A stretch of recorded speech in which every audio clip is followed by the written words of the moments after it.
Foster Care Nation, listen up. This is Foster Care and Unparalleled Journey. strength for the powerless, courage for the fearful, hope and healing for wounded hearts.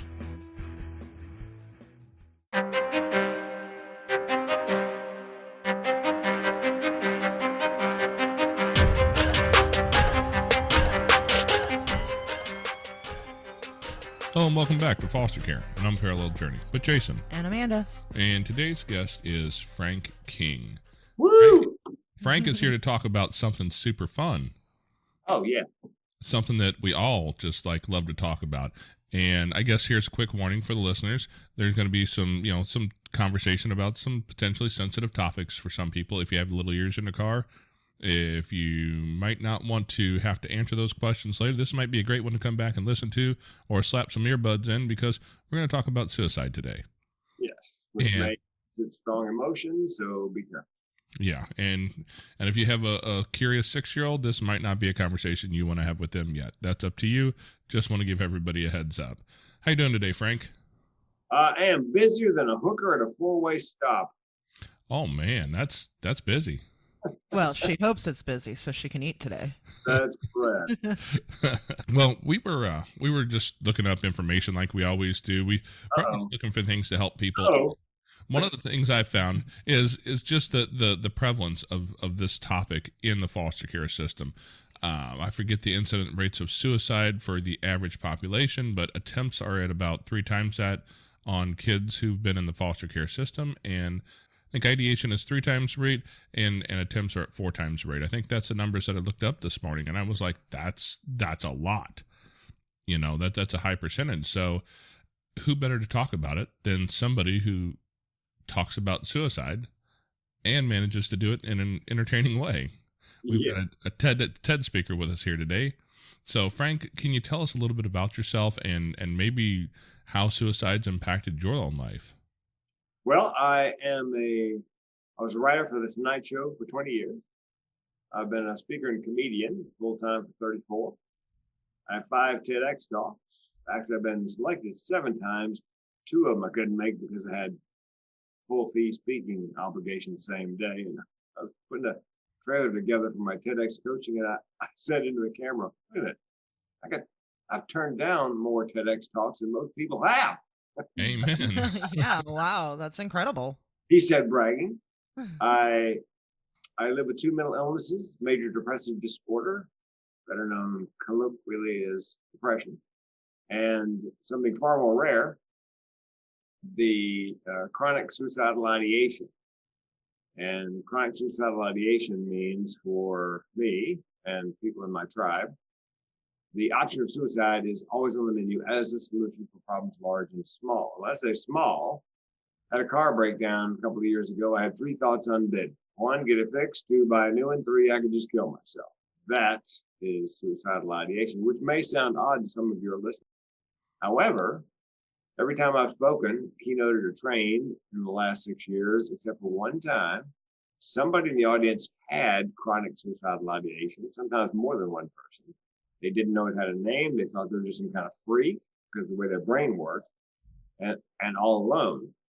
And I had a young woman come up to me after a college presentation and say, thank you for your keynote. I said, you're welcome. She goes, but it made me weep. How did it make you weep? She said, your story about your car, get it fixed, buy a new one, and kill yourself. I go, yeah. She goes, I've been having those thoughts all my life. I didn't know it had a name. I thought I was just some kind of freak. I was all alone. And when I heard you say that out loud, I realized for the first time in my life that I am not alone, and I wept. So there may be people, even clinicians. I've spoken to clinicians. I go, I've got chronic suicidal ideation, and they stare at me like George Bush at the New York Times crossword puzzle. And because apparently it's not in the DSM. So if it's not in the DSM, it doesn't exist. Oh yeah. So we may have actually saved a life today in the last 90 seconds, because hopefully if someone has it, now realize it has a name. They're not just some kind of freak. They're not all alone. My hope is we've steered them far enough off the path of suicide that, they'll live a normal life. And hopefully they will speak to their therapist because I've had this happen before. Somebody comes up, I go, do you have a therapist yet? Well, you need to make an appointment, I think, and tell them all you learned today. And for God's sakes, tell them you Googled it. Don't tell them you learned it from a comedian. So yeah, those are my two mental illnesses. It runs in my family. More nuts in my family than in a squirrel turd. My grandmother died by suicide. My mother found her. My great aunt died by suicide. My mother and I found her. I was 4 years old. I screamed for days. If you want to know the story, I'll spare you. But my first TEDx talk called A Matter of Laugh, L-A-U-G-H, A Matter of Laugh or Death.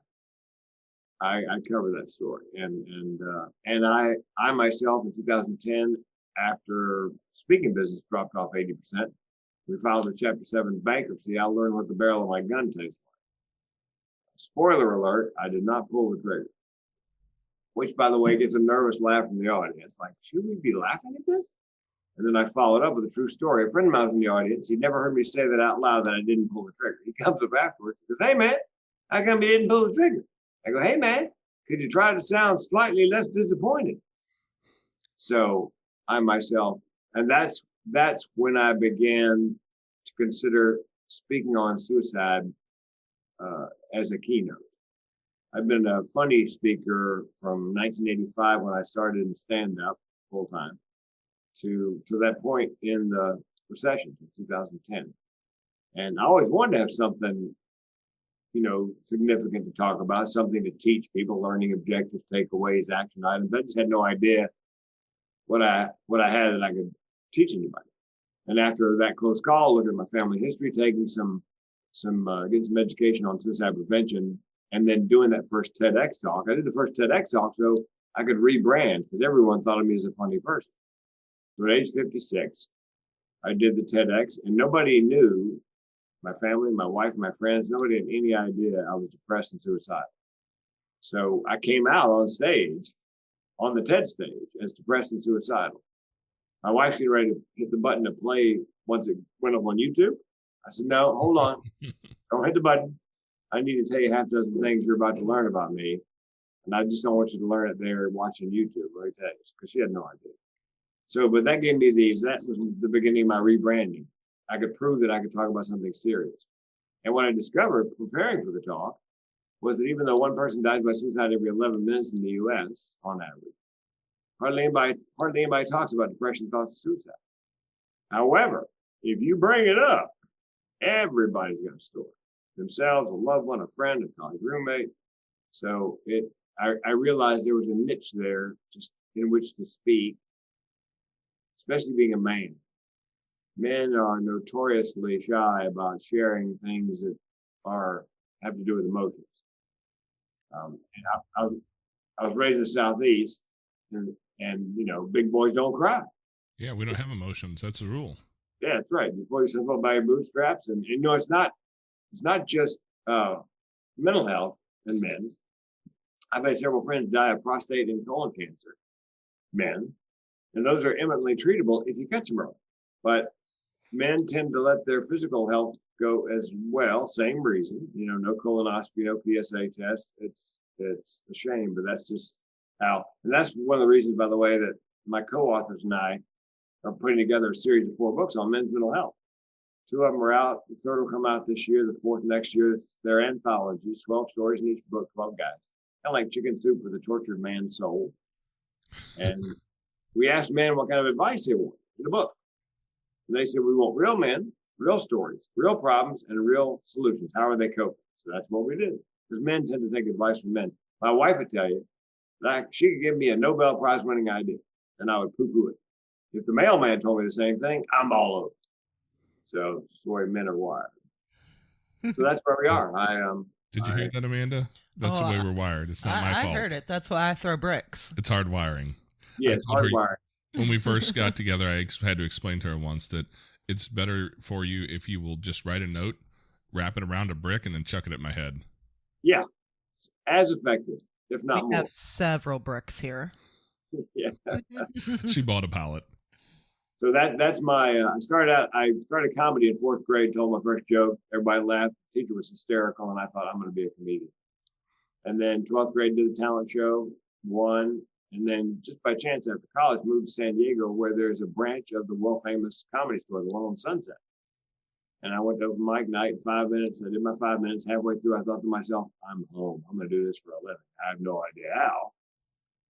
And then a year later, my girlfriend, now my wife of 33 years, went on the road, gave up our apartment, jobs, and just hit the road for 2,629 nights in a row nonstop. And wife of how long? Big pardon? How long have you been married? We've been married 33 years. Wow. Congratulations. Thank you. That's 3 comic marriages, because living with comedians is not the easiest thing. I've heard that. Yeah. I got a friend who won't shut it off, and all of his 3 ex-wives love him to death. I think he just wore them out. I mean, it happens. I can't. If I live with him, I have to duct tape him to the bed and put a sock in his mouth, because he never shuts up. We have people like that. Yes, we do. So yeah, that's my story in a nutshell. Pardon the pun. Well, I know that when we talked before, you had mentioned that your wife had some experience in foster care. We obviously have a deep amount of experience in foster care, and that's something that ties deeply into that system, is all the trauma that kids experience. Most of these kids who come into care don't come into care just because, it was a thing to do this weekend. Well, no, life is sunshine and roses. Right? But then you dig into their deeper story, and you find a lot of scary stuff in there. People have been through a lot, especially at young ages. And that seems to lead into a lot of the problems with mental health, which can lead towards suicidal ideation, all that sort of thing. So, we have a lot of kids who are dealing with a lot of stuff. And so, I think the question your friend asked is really appropriate. When you find yourself in that place, when you're walking down that road, what is the thing that helps you decide that the trigger is just too heavy to pull at the moment? Well, I didn't kill myself because I had $1 million life insurance policy. The problem is, in that particular policy, they have what's called a 2-year, it's the nickname for it is 2-year suicide policy. It's actually called the incontestability policy. Meaning if you're a smoker, let's say, and you get a policy and you lie to the company and you go, no, I don't smoke. And if they don't figure it out in 2 years, at 2 years in a day, if you die of lung cancer, smoking 3 packs of Marlboro a day, I'm sorry, you got 2 years to figure that out. And suicide, same thing. If if you're suicidal, or if you did, you had 2 years figured out. So I don't know if you guys are aware of this, but there's a 3-legged stool for suicidal ideation. The first leg is withdrawing socially, sometimes physically moving away. Second one is you cross that mental barrier that you're willing to take your own life, regardless of the pain. And the third is something called burdensomeness. You hear people say that suicide is a selfish act. Well, from the outside looking in, it is. From the inside looking out, oftentimes, and I was included in this class of people, I believe the world would be better off without me, because we just filed bankruptcy and we were on the verge of losing our farm and everything else. And I had $1 million life insurance policy. However, I'd only had it 22 months, not 2 years. So I had to wait 61 days before I pulled the trigger. Otherwise, they would just return the premiums to my wife and not the $1 million in proceeds. So I felt, I was literally worth more dead than alive. And I felt that burdensomeness, she'd be better off. She'd be brokenhearted, but she wouldn't be broke. The benefit of chronic suicidal ideation is because I knew I could do it at any time. Waiting 2 months and a day was no big deal, because I knew it 2 months and a day I could pull the trigger. And so but fortunately, by 2 months and a day, I don't even remember that day. Life must have gotten a little bit better. The bankruptcy went through, the phone call stopped. And, I guess I had broken the service, taken a deep breath, and figured I could go on. But it's ironic in that my chronic suicidal ideation keeps me alive, because I know if the pain gets too bad, I can end it. And a lot of people don't realize that many, if not most, suicides are not about killing yourself, it's about ending the pain. As with, I'm sure, foster kids, if they're in a horrible situation, as my wife was, physically and sexually abused, verbally abused, horrible father, passive mother who also didn't like her, didn't want kids, wish she never got married. So, that's my lovely wife just wanted to end the pain. Now, I remember when I met her, she had scars on her wrist where she had attempted. Fortunately, she didn't attempt, up the arm. And then she turned to drugs, weed, and other things to cope. And then, fortunately, at some point, she got into the foster care system and had a series of foster moms and dads. And, I'm sure as with any business, there were good ones and bad ones. And fortunately, one of her elementary school teachers went to the foster care program, said, I want to be a foster parent. And they said, okay. She goes, on one condition. What's the condition? I get Wendy as my foster child. And they said, okay. So, and that was the first unconditional love she'd ever, experienced. Plus, there were rules, she would tell you. The family had rules, but love was unconditional. And that probably saved her life, and they're still friends to this day. Yeah, that's an all too common story that it's a danger that kids are always subjected to in the foster care system. There's always a moment of trauma happening at every given moment around the world somewhere. And these kids have experienced so much, and I'm always wondering what the way to help a kid is who is in that place, because some of these kids are young. Let me get this right. My stepsister's daughter. Yes, my stepsister's daughter.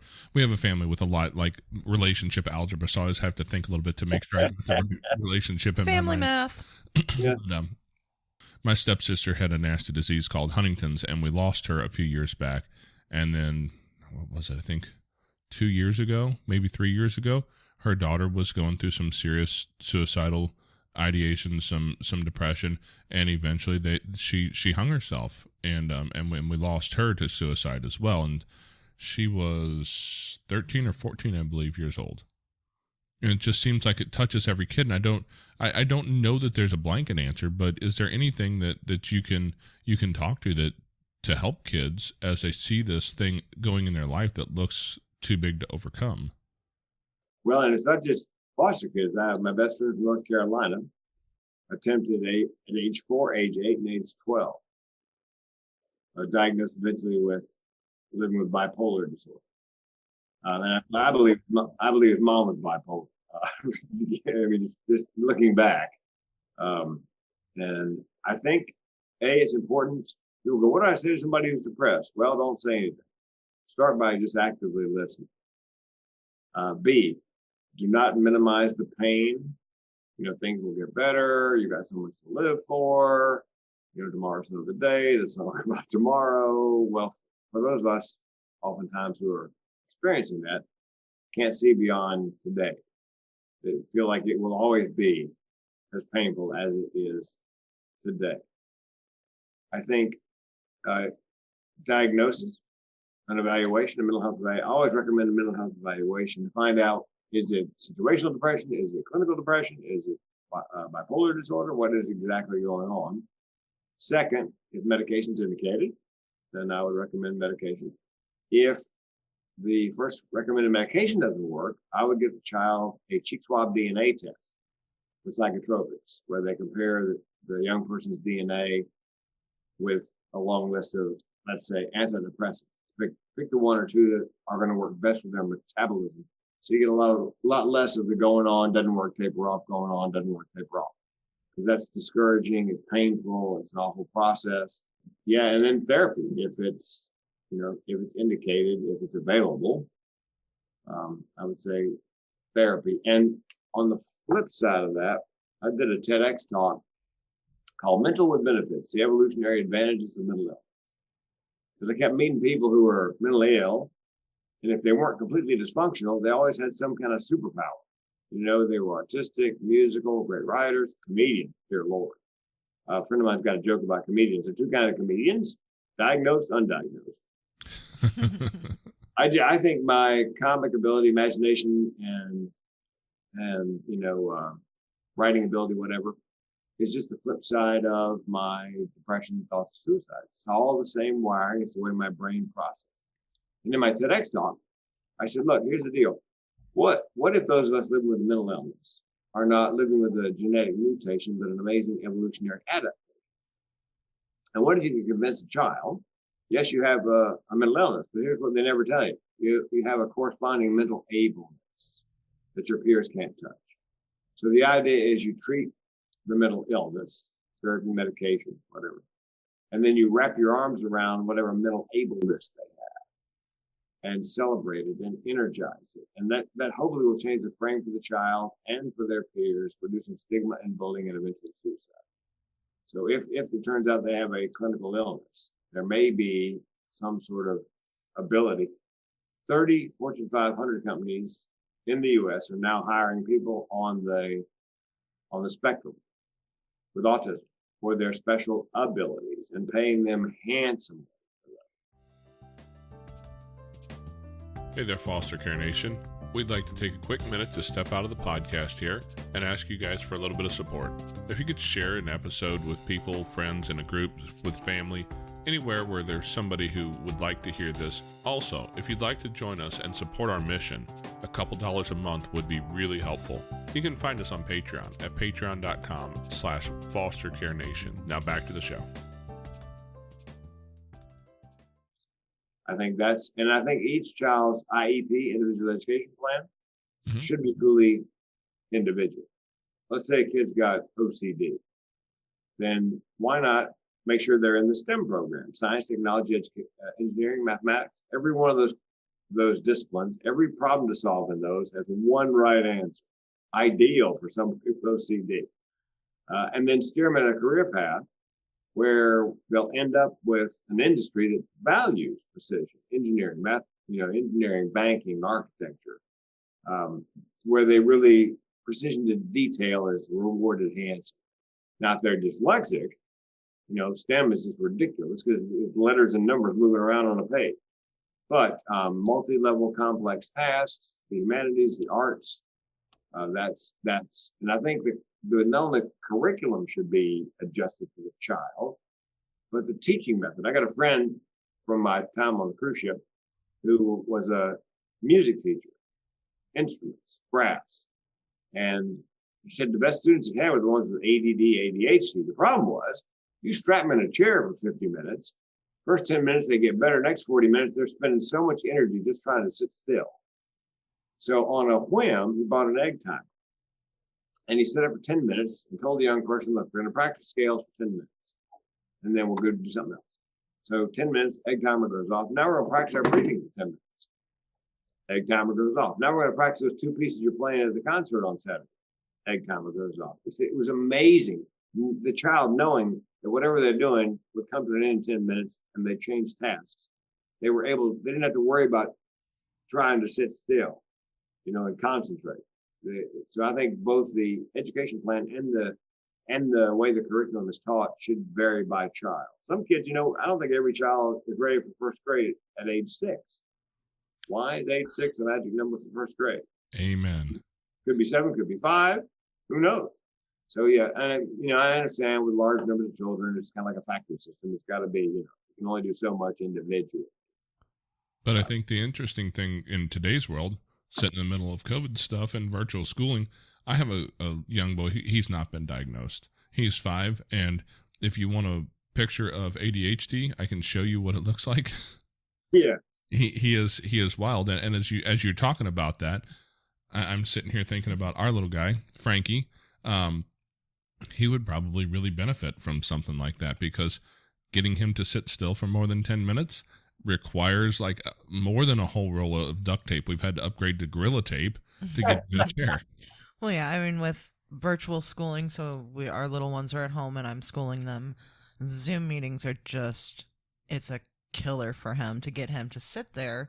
And so, I mean, we have a box that I have different sensory toys in and just different things. And, we have found over the years, different kids learn differently. They all need different things. Some kids are visual, some are audio. It's different across the board, and you can't treat them the same because it just doesn't work. Yeah, that's and like I said, and there's an evolutionary element, by the way. I tell the audience, look, here's the deal. ADD, ADHD, it's now considered a disability. But back in the time of the cavemen and women, having your head on a swivel was a survival technique, survival skill. It's very funny, or it's intended to be funny. Squirrel. But you know what? Velociraptor, that's important information. Oh yeah, shiny. Yeah. So I figured, I told you, look, if I, back in the day, if I was a caveman, I'm running things, I would have those people working as pickets and scouts and all the way around the tribe as we move from winter lands to summer lands or whatever, because their heads on a swivel. They're always looking for. And by the way, dyslexics generally have better peripheral vision, and most of us see pretty much straight ahead. We can see the stuff on the exterior, but we focus straight ahead. Dyslexics tend to focus in a panoramic fashion. And they also have an amazing ability to pick out the anomaly. The joke I wrote was never play Where's Waldo with a dyslexic for money because you're going to lose. And if I was walking from summer, grounds to winter grounds in my tribe, I would have the dyslexics up front scanning the tree line, because what looks like a bush to the rest of us, that ain't no bush, man. That's a guy with leaves stuck all over his body. I'm telling you. So these were all survival skills back eons ago. Bipolar. Anthropologists figured pretty much everybody was bipolar back then for a couple of reasons. They had 4 months in the summer to gather enough stuff for 8 months in the winter. So they were uber hunters and gatherers. They were hypersexual because you have to keep the numbers up in the tribe. And they go all summer long, just like 60. And then as the days grew shorter and the nights grew colder, they would wind down into a depressive state and just hunker down until the spring, when days began to get longer and nights began to get warmer, and they would repeat the process. So those things that we think of, many of them as disabilities back then, were survival skills. But we call it a disability today.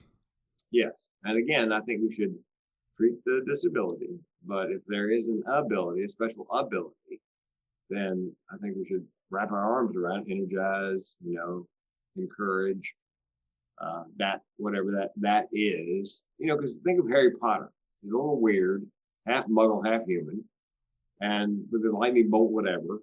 But he's got special powers. What kid doesn't want to be, to have special powers like that?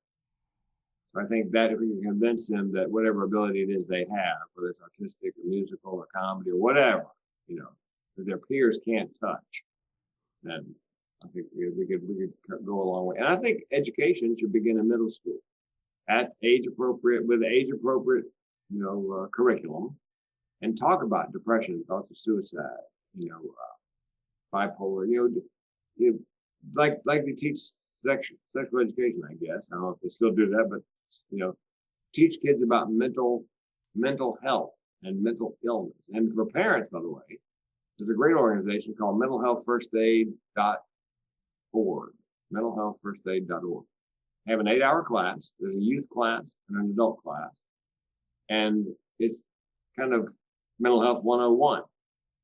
It costs anywhere from nothing to about $25 for the 8 hours, and toss in lunch. If you go to mentalhealthfirstaid.org, put in your zip code and 25-mile radius, they'll tell you where every class is within a 25-mile radius. I'm sure they're all by Zoom at this point. Yeah. But again, costs almost nothing. And you get a binder when you're done. So let's say, and it goes anywhere from depression through non-lethal self-harm, like cutting, biting, burning, all the way to suicide.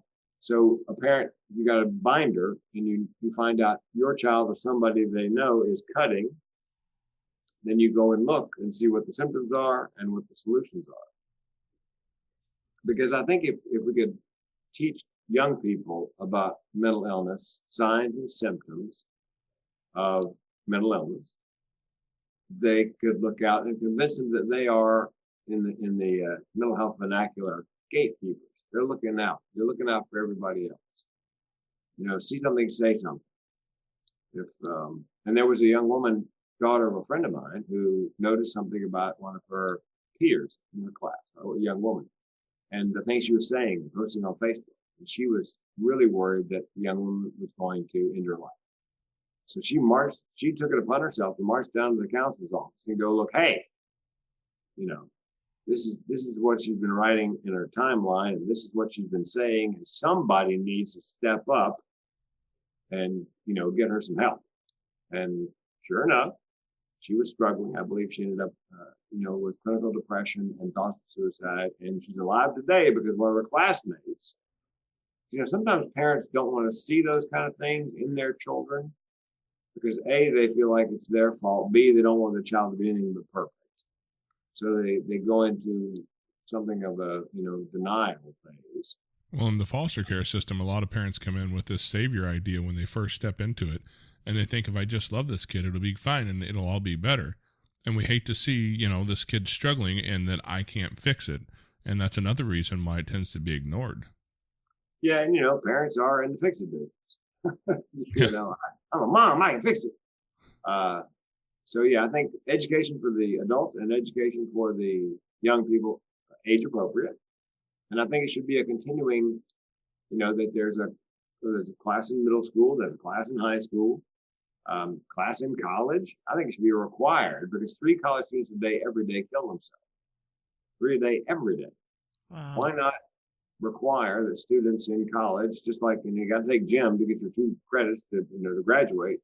The state of Washington, by the way, is now mandating that anybody in the healthcare business, chiropractors, dentists, hygienists, doctors, nurses, social workers, have to have 3 hours of suicide prevention CE to renew their licenses in 2021. All of them. Because that way, the chiropractor, the doctor, the dentist, the hygienist are all on the lookout for signs and symptoms. I speak to dentists frequently because that occupation has a high rate of suicide.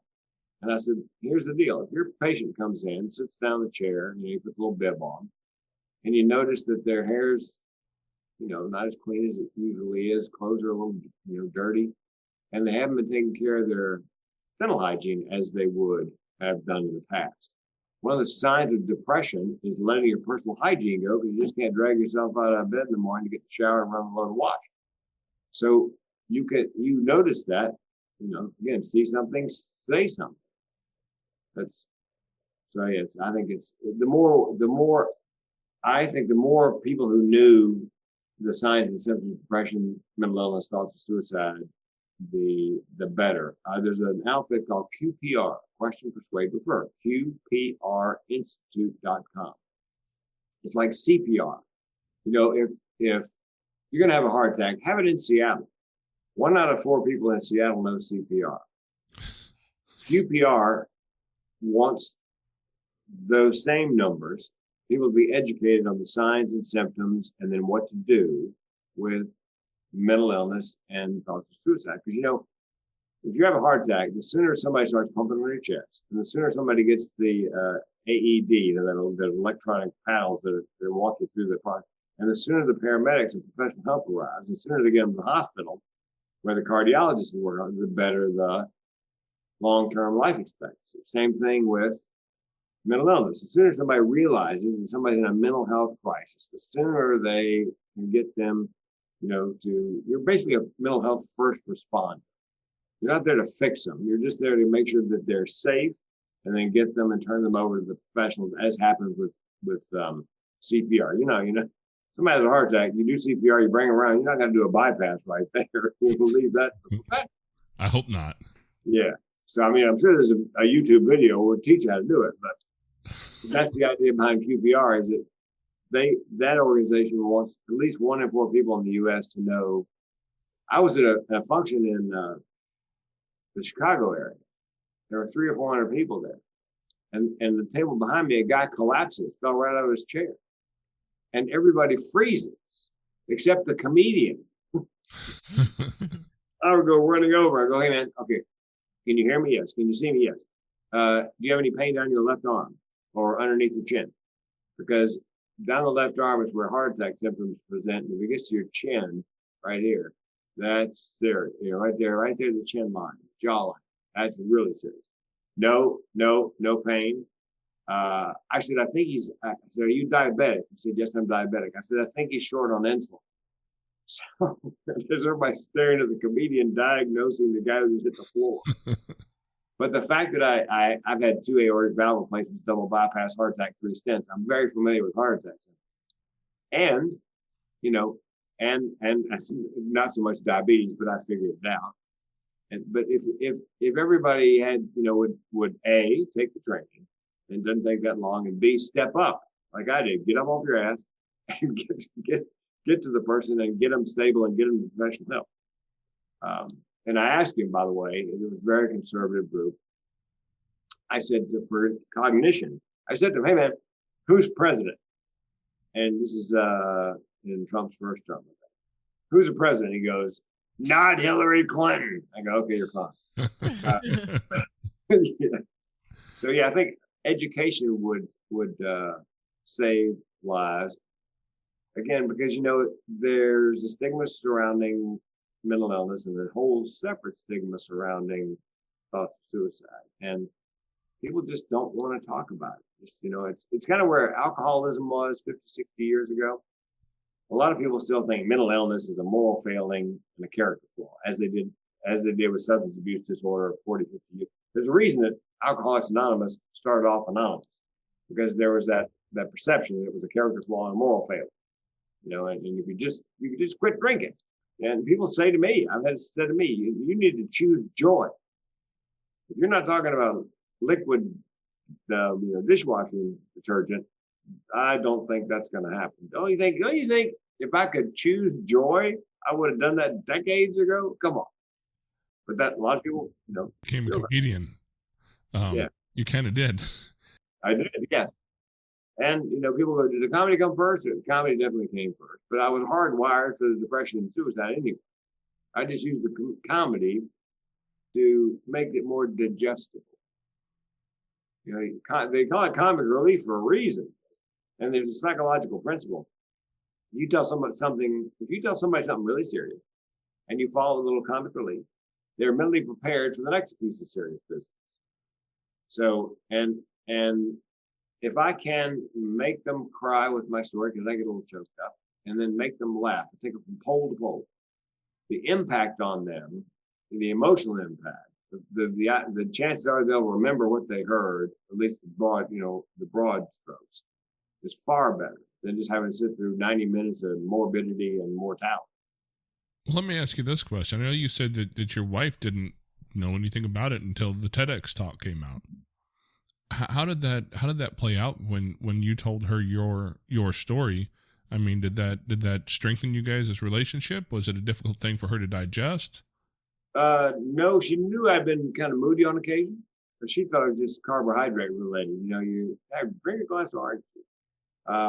It actually strengthened the relationship because, and I advise people to do this when they're ready, come out to people that love you and will understand and be there for you when things go bad. Now she knows that if I'm in a bad mood, it's not something she did. She'll ask me, "Are you cycling down?" Or I'll tell her, "Look, I'm having a really bad day. I'm ready to be depressed." So she doesn't get blindsided by it. She doesn't think it's her. And we've come to the point where we can joke about it, which is very helpful for me. One of the things that triggers my depression is disappointing her or anybody who's opinionated about it. So I'll do something stupid and I'll go, "Honey, you mad at me?" She goes, "No, honey, I'm not mad. I'm disappointed." Oh, so we can actually laugh about it, which helps take the edge off. Yeah, and I don't always share with her when I'm depressed. One day she was leaving for work, and I was really depressed. And I'm in the yard doing some yard work. She's getting the car to go, and I'm thinking, I'll tell her. And I'm like, you know what? If I tell her I'm depressed, she's not going to feel any better. I'm not going to feel. She's going to feel worse, actually, and I'm not going to feel any better. So why? So it wasn't the point of suicide. And by the way, we should probably talk about before we leave. Signs and symptoms of depression, thoughts of suicide, what to say, what not to say, what to do. Give your listeners their first lesson in mental health first aid. Absolutely. Yeah, that was going to be one of my questions. Yeah, because here's the thing.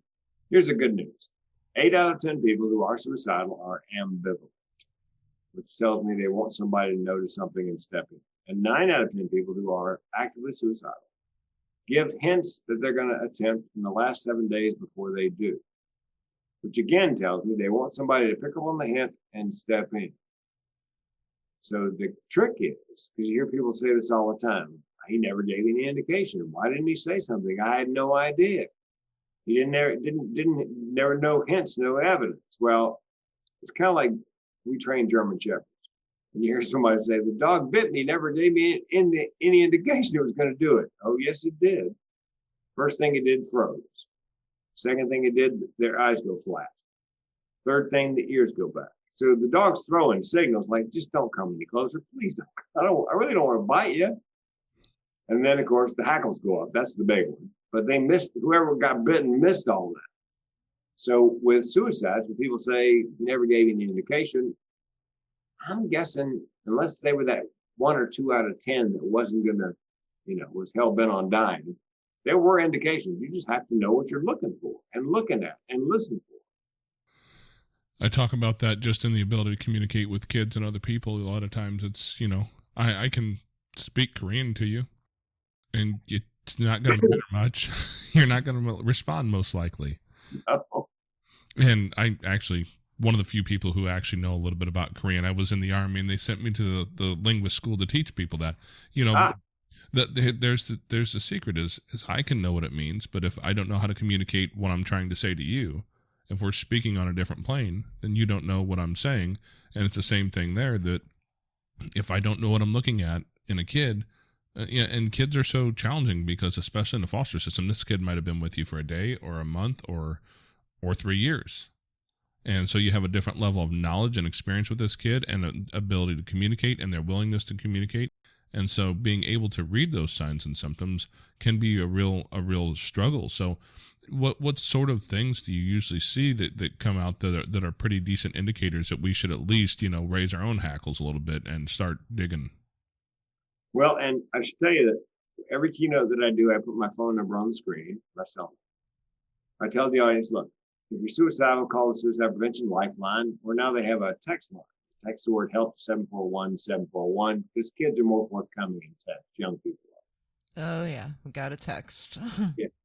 So I put my phone number on the screen, and I said, look, if you're suicidal, call the Suicide Prevention Lifeline. If you're just having a really bad day, call a crazy person, and here's my number.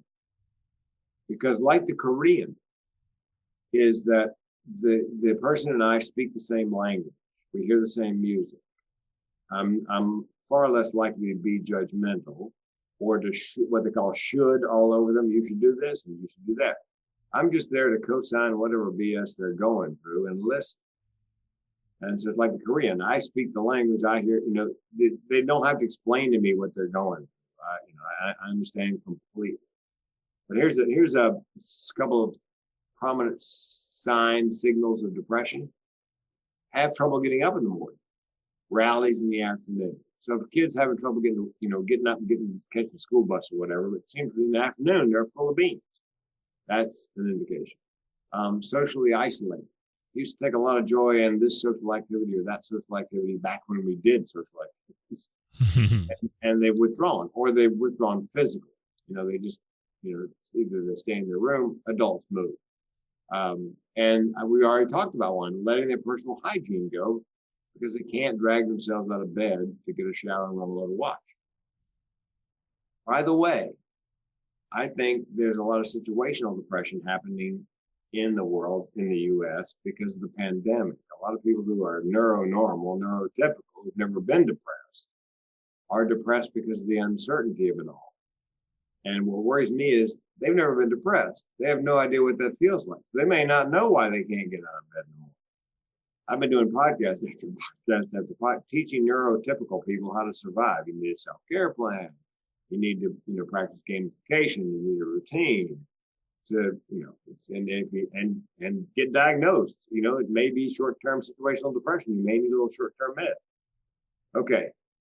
The question comes up, what do you say to somebody who you believe is depressed after you notice these signs? Well, here's what you don't say. Pull yourself up by your bootstraps. Turn that frown upside down. You try to fish you off.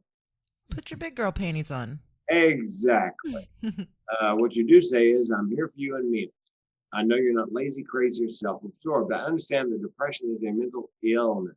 Here's the good news. With time and treatment, things will get better. I'll take the time to help you get the treatment. Now, here's the tough one. You have to ask them. Hey there, Foster Care Nation. If you'd like to find yourself in a group with like-minded people, head over to Facebook, and you can find us at facebook.com/groups/fostercareuj. We've got a group over there where we talk about foster care, we talk about adoption, and we talk about all the things related. If your podcast player allows it, you can also reach down and hit that subscribe button so you get notified every week when we put up uploads. Every Tuesday, a new episode comes out. We'd love to see you next week. Now back to the show.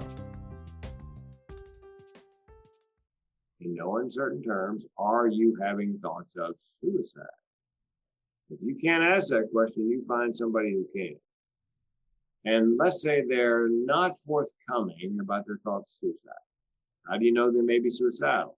Talk about death and dying. Googling death and dying. Death and dying appears as a theme in their music, their artwork, their writing. A friend of mine, whose son took his own life, he was a musician and he wrote original songs, original lyrics. And he had a notebook in which he wrote, the lyrics. He would never leave that notebook anywhere his mother could find it and look at it. He would take it to the bathroom with him. And when he passed away, she, of course, got the notebook and his music, the lyrics were filled. If you were looking for a roadmap as to why it happened, it was all right there. But he wouldn't getting your affairs in order. And for a young person, it can be something as simple as giving away prized possessions, because they want to make sure those possessions go to the person they want them to go to when they're gone, the Xbox or whatever. And giving away a pet is top of that pyramid. You want to make sure the pet is looked after. And of course, stockpiling medications or buying a gun. By the way, 3 times as many women attempt as men. Men tend to complete because they tend to use a gun. And the last one and this is counterintuitive and I think extremely dangerous, is they've been depressed forever. And then for no apparent reason, they're happy. And Lord, you're happy because finally they're happy. Well, it may be they're happy because they've chosen time, place, and method. And they know the pain, there's that word again, they know the pain is finite. Now let's say they are forthcoming. They go, yes, I'm having thoughts of suicide. What do you say? You say, do you have a plan? And if they say they have a plan, what is your plan? And if it's detailed, you need to get them on the phone with the Suicide Prevention Lifeline. If they won't pick up the phone, you pick up the phone, you call the Lifeline, the volunteer will do what they can, tuck the phone into the hands of the person who's in crisis.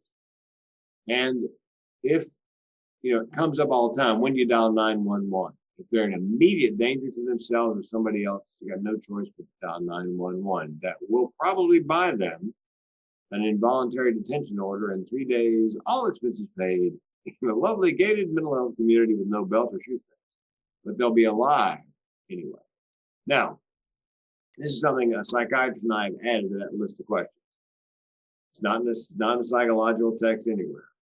Let's say the plan is not particularly well formed. They got a plan, but it's, not really time, place, method. They just kind of, well, maybe I would, hang myself or whatever. The next question I believe you should ask is, okay, well, are you going to kill yourself? And if they say no, then this is, I think, is the most important question. Okay, well, tell me why not. Make them give voice to whatever it is that's keeping them here. And in my case, I would tell you that I'm sort of like George Bailey and It's a Wonderful Life. After all those people come up to me after my presentations, and I have let them know that what they have has a name, they're not a freak, and they're not all alone, and perhaps steered them, off the path to suicide. If I were not here, if I took my own life, I would end up taking all those people with me who never had a chance to hear me assure them that they're not alone. A friend of mine goes, you can't live with that? I go, no, man, I can't die with that. So I just, that's one of my whys, why I don't kill myself. Amanda's run off taking care of kids at the moment, but part of the reason this is such a topic that I think we need to talk about is we've had our own struggles in our family. As most of our listeners know, we lost our oldest daughter a few years ago to a nasty disease, and in that process, our 2 older sons are both teenagers, right? And throughout time, we've had kids who have struggled mightily with mental health.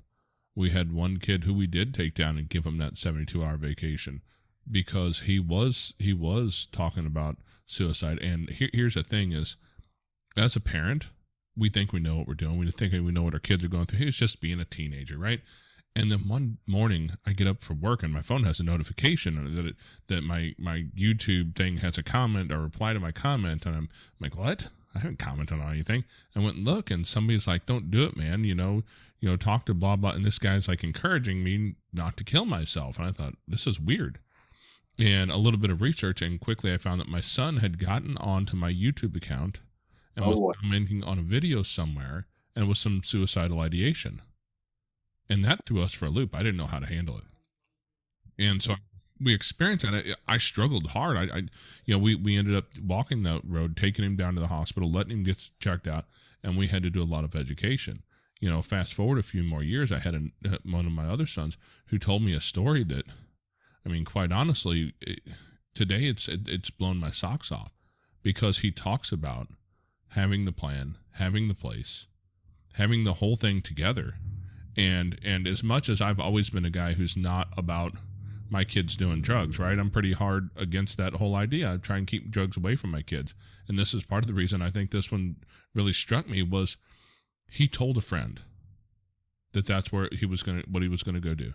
He had the time, he had the place, he had a gun. And his friend said, well, man, before you do that, I want you to try something real quick. If it doesn't work, that's, do what you want. And the man the kid handed him a drop of acid. And as much as I hate to admit that that's what saved him, he had some experience that to this day we talked about it deeply. He talks about, I'll never deal with suicide ideation again because of what I went through and what I experienced. But these are kids who I knew were in hard times. They were in struggling times for sure. But I had no idea at that moment that they were that close to suicide. And these are kids that I know who've been in my house since they were little itty bitty, and they're they had both been in my house for over 10 years at that point, 10, 15 years, depending on which kid. And we're dealing with kids who may have been in your house for 6 weeks. Yeah. Well, and I think the mistake businesses and some schools make is after a suicide, oftentimes they sweep it under the carpet. The person's there one day, gone the next.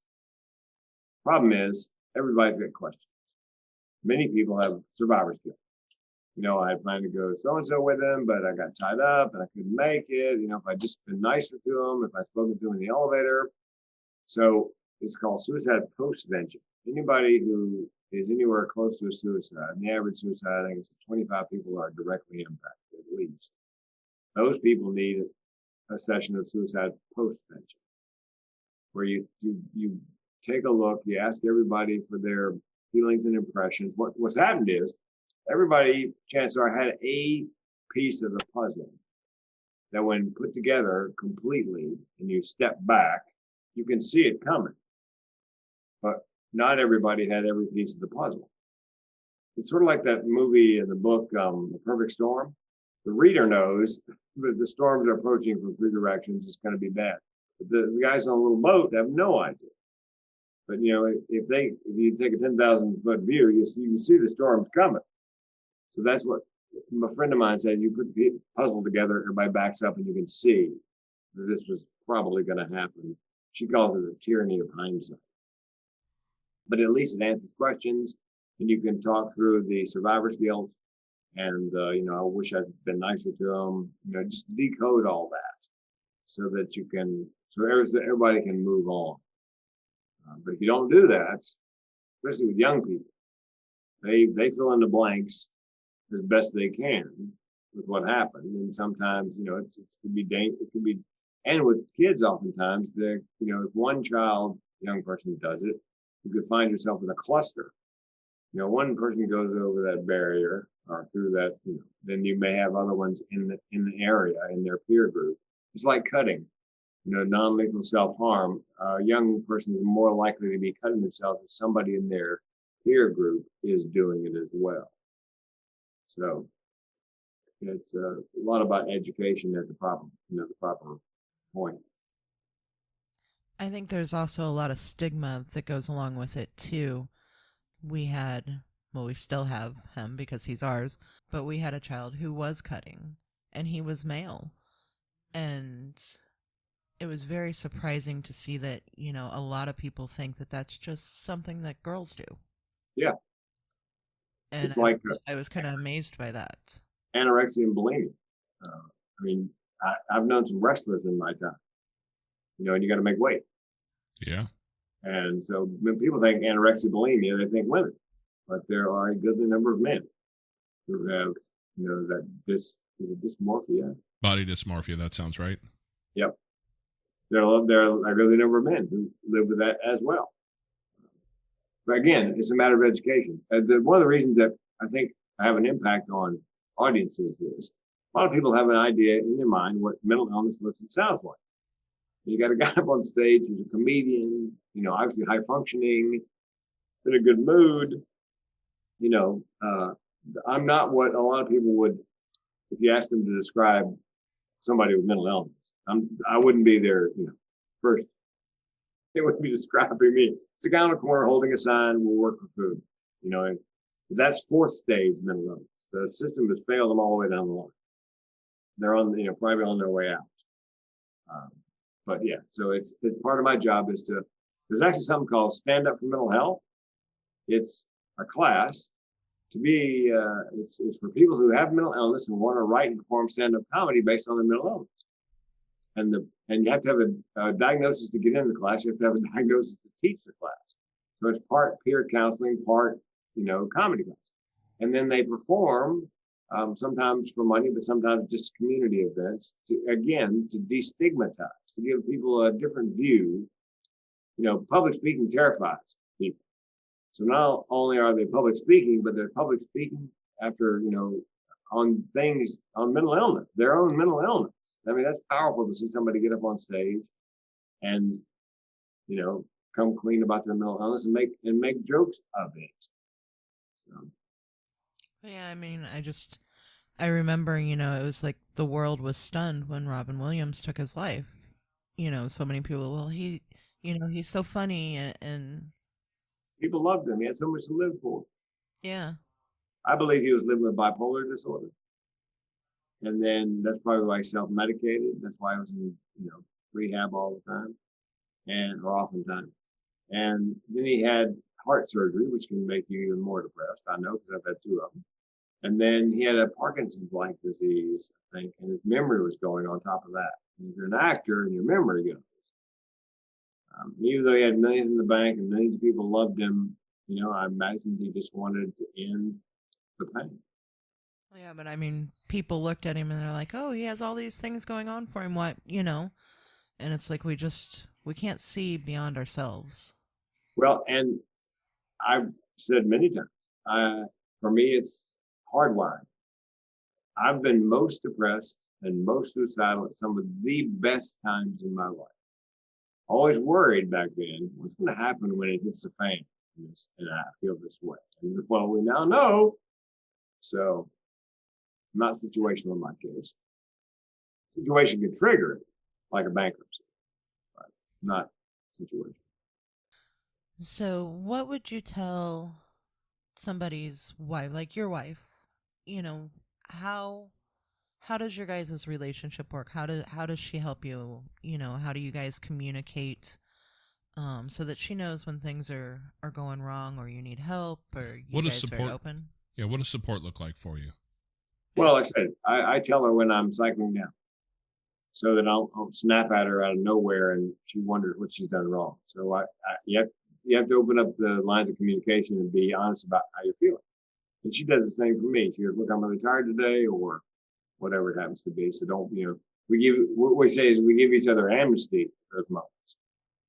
Don't take any offense. It has nothing to do with you. I'm just, that helps a lot. And in the books we've written, book number 2, it's all wrapped around automobile metaphors, the brain and the car, kind of, back and forth like that. And one of the things we say is you need a pit crew like they have when you're racing cars. When you pull into the pit and you got an issue, you get surrounded by all these people and they know what to do and know how to do it. So you have to surround yourself with people that care about you and know what you're going through and are there. So it's set up in advance if there's an issue. It's kind of like with a car, you buy a new car, and I always get a AAA membership because I know it's sooner or later, even if the car is new, I'm going to have a flat tire, I'm going to run out of gas, I'm going to have keys out of my car, something. So you prepare ahead of time. There's a spare in the trunk and a jack and a first aid kit and flares because, and you also have to have, my wife is well aware that I have a self-care plan: diet, exercise, good night's sleep, meditation, medication. And so that I got an email from a guy somewhere in Europe who had a lovely wife, darling 8-year-old daughter, 40 years old, great job, and said to me, Frank, I can't tell you the last time I was happy. And he was writing me because he'd come across one of my TED Talks, because up to that point, he thought he was all alone feeling that way. And he goes, I saw your TEDx, and I realized for the first time in my life that I'm not effective. And so I encouraged him, when time comes and you're comfortable, I think you should the proper setting, come out to your wife, and then eventually to your daughter when she's ready, when she, in terms she would understand. So they can be there for you. And then, then your extended family, then friends and family at that point. My workout partner is, he said to me one day, how you feeling? I said, I'm wretchedly depressed. So what does that look like? He didn't say you should do this or you should do that. He goes, what's it look like? I said, well, remember when you're 18? He goes, yeah. Every other thought you had was about women? Yeah. He goes, what's every other thought for you today? Going back home, crawling to bed, binge watching Netflix, second season of Ozark. And then, because I could give voice to that, we finished the workout. I got all the way through the workout, and I ended up not going home right away and crawling in bed. I got the rest of my day taken care of. Then I went home. It got dark. Then I went to bed. But the mere fact that I can say, here's the thing. I get tired of saying, I'm good. When people say, how you doing? Every now and then, when I'm tired, my editor goes to sleep. I got in an Uber after 2-3 hours suicide prevention CE courses I taught. I'm exhausted. Nice young kid. Our eyes lock in the rearview mirror. He goes, how you doing, man? I go, I'm depressed and suicidal. How about you? He goes, what am I supposed to say to that? I go, you really want to know? He goes, yeah. I said, you're supposed to ask me if I have a plan. Pause. Do you have a plan? And then a longer pause, and he goes, does it involve Uber? I hope you treat them well. Brilliant. Yeah. So, just being able to say out loud to my wife, I'm depressed, or my workout partner, I'm depressed, or somebody that calls up, how you doing? If I can really tell them rather than having to cover it up. It's people with mental illness oftentimes great actors. That's why people don't realize, that they are, because I don't want to burden anybody. If they got bad though, we have 2 handguns in the house. My wife has one. I have one. People go, how can you do that? You're suicide. Here's the deal. If I got to the point where that was an issue, I would march them across the street to my friend Randy. Go, here, take these and don't give them back till I tell you, because I'm in a bad way and I just don't want to have these in the house. So it's it's all part of the learning process. Anyway, that's signs, symptoms, and solutions. Oh, and one last thing. There's an outfit called NAMI, National Alliance of Mental Illness. Mm-hmm. And AMI. Pretty much in every county in the country, they've got an office. And they have peer-to-peer counseling, family-to-family counseling. If your child is schizoaffective, they got a 12-week course for the family on what do you say, what don't you say? How do you find resources? So a friend of mine who's an insurance agent, a friend in the Chamber of Commerce, that saved his family, saved his marriage, because they had a child with schizoaffective disorder. They were at loose ends. Somebody told them about NAMI, took a 12-week course. I mean, it's not perfect, but the kids, this is 10 years later, the child's still alive, now a young man, and the family's still together. But they wouldn't survive without NAMI. The best thing about NAMI is that it's all free. They don't charge anything. So I'm a big proponent. Free help is always amazing. Yeah, and they raise money other ways. But yeah, it's all free, all volunteer driven, all free. Well, yeah, because I've heard so often is, we can't afford this. We can't continue to afford treatment. They're a specialist, so it's a higher copay, and just had to let this go so that we can eat for the week or pay our bills or whatever. And so I know that when it comes to mental health and substance abuse, a lot of people cannot afford to continue treatment. Mm-hmm. which is a crying shame in the richest country in the world. Don't get me started. I don't disagree. Yeah, at least with the ACA, they finally forced them to do parity between physical health and mental health in terms of coverages. Because before that, if I had a heart attack, it's covered 80-20 after my deductible. If I have a bipolar meltdown, well, you get 6 visits with a psychoanalyst this year. Yep. It's a challenge for sure. And I know people are struggling with mental health across the world, especially in the middle of this pandemic, because, people just don't know how to handle this. And I'm not surprised. And, it's, again, free resources are amazing, like having you to talk to people all over the place and coming out and finding yourself on podcasts and being a guest places in the TEDx talks, helping people. That's a thing that I wish there was a way to quantify the number of lives that you and your story will have impacted over time. And I want to thank you so much for coming on and talking about this here, because it's such a deep topic in our little niche here of the world that most people are afraid to talk about. And I appreciate you being willing to come on and tell your story and talk to people and give helpful things to people so that we can be more equipped to deal with kids and trauma. Well, and please put my cell phone number in the show notes. And like I said, if you're suicidal, call the lifeline or text the text line. If you're just having a bad day, call it crazy. Because, or if there's someone you love is having a bad day and you have no idea, resources, what do I do? Or how do I speak to them? Or, what don't I mean, so I get calls like that where it's not the person, but it's someone they love. And they just want to do the right thing, the best. So I just give advice like NAMI, or your child's schizoaffective. But listen, NAMI's got a 12-week course, 1 night a week. I'm telling you, it's life-changing. And it's free. So. Yeah, and to the people in the foster system, we have lots of kids that are affected by lots of things that we don't always know what they are up front. So educating yourself is a game changer. Yeah, I would say mental health first aid. If you're dealing with foster children, take the youth version, because it's all about young people and the signs and symptoms. That was mentalhealthfirstaid.org, right? Yep. And I'm sure they're doing it by Zoom nowadays. But if let's say the pandemic wasn't raging, if you put your zip code in and put a 25-mile radius, I bet you'll find a half dozen classes in the next month or so, all over the place. Yeah, I'll make sure I've gotten, I think, most of these written down. I'll make sure all these websites and all these pieces get put into the show notes so that people can find that. And for some reason, I've had some problem with Apple Podcasts lately, and the links don't tend to work on their show notes for some reason. I don't know what I'm doing wrong. I can't figure that out. So if that doesn't work there, you can always go over to the website, fostercarenation.com, and you can just click on podcast notes. You'll find a picture that'll probably look a lot like Frank King, and click on that one. The show notes there will work. Yeah, all these wonderful, wonderful resources. Well, it's like I said, it's a matter of speaking up and educating. See something, say something. Suicide is the most preventable cause of death on the planet. And 8 out of 10 people are ambivalent. 9 out of 10 give hints. So that tells me we can, and this is what I say at the end of every keynote. We can make a difference. We can save a life, and we can do it by doing something as simple as what we're doing right this minute, which is starting a conversation. Amen.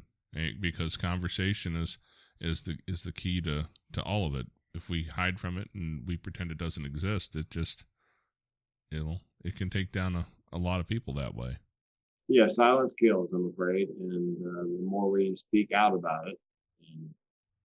And if you live with somebody who's struggling with depression, I always suggest you and the person, adult, a child of a certain age, because there's disturbing things in my TEDx. You have to make that decision. But sit down and watch my first TEDx, A Matter of Laugh or Death. Because what I'm doing is I'm trying to decode for neuronormal people my thought process in terms of suicide. How do you get there? How do you get to that point? And I've had couples sit down where one spouse is depressed and the other isn't, and they watch it together. And a friend of mine said, he's neuronormal, she's got depression. And he's watching her, watching me. And when it gets done, she'd never told anybody outside the family that she was living with depression. very quiet about it. Stay-at-home mom, on medication, but it wasn't, you know. She turns to him after seeing me on stage. She goes, first of all, I didn't think anybody talked out loud about this stuff. And B, nobody goes on YouTube. We're going to be distributed around the world. And so it was a game changer for her. It was an epiphany. And I have a coffee clutch when you can do that kind of thing once a month. Get together with all my crazy friends. They're called the Crazy Coffee Clutch. We take our game faces off, you know, the ones we show the world, and we're just ourselves for now. And she joined in the group. And I mean, it was life changing for her, I think, to realize how many of us are out there and that people talk about it openly. And, you know, it's silence that kills. Yeah. And destigmatizing any sort of suicidal thoughts or problems, depression, destigmatizing that as the first step in that conversation. So I appreciate you being willing to do that and share your story with the world, man, because, you know, that's something I don't know how many people mention it.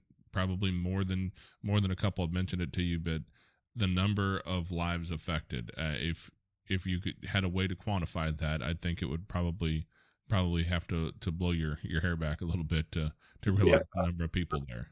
Yeah, you know, because with YouTube, I mean, I'm sure there are people I'll never meet that it had an impact like that on just seeing somebody else, you know, in the same boat, especially if you thought you were all alone. Yeah. You know. And, you know, it's amazing that generational effect that happens when you've helped one person who then has kids and passes that help on down the line. So the world will be different in 100 years by a long stroke just because of what you're doing. Well, I got a DM from somebody the other day. Somebody reached out on Twitter to connect with, and she said something on the order of, I can't believe it's you. She goes, I was having the worst period of my life last fall, and I stumbled on your YouTube video. And I thought, well, if he can make it. And she goes, it gave me the courage to keep on. And she took a sabbatical from her job. She said the best thing I ever did. Got my, you know, together. I went back to work, and, you know, I thank you for being vulnerable and sharing your story and, you know, and saving my life.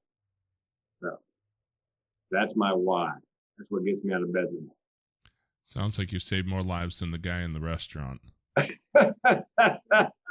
Yeah, I'm still fascinated by everybody just staring at it. Oh, they either stare or they take out their phones and they record it. Yeah. And what shocked me was, because as I'm running toward him, it's 300 people in this venue. You're supposed to have one of those AEDs, you know, the paddles. Yep. Right.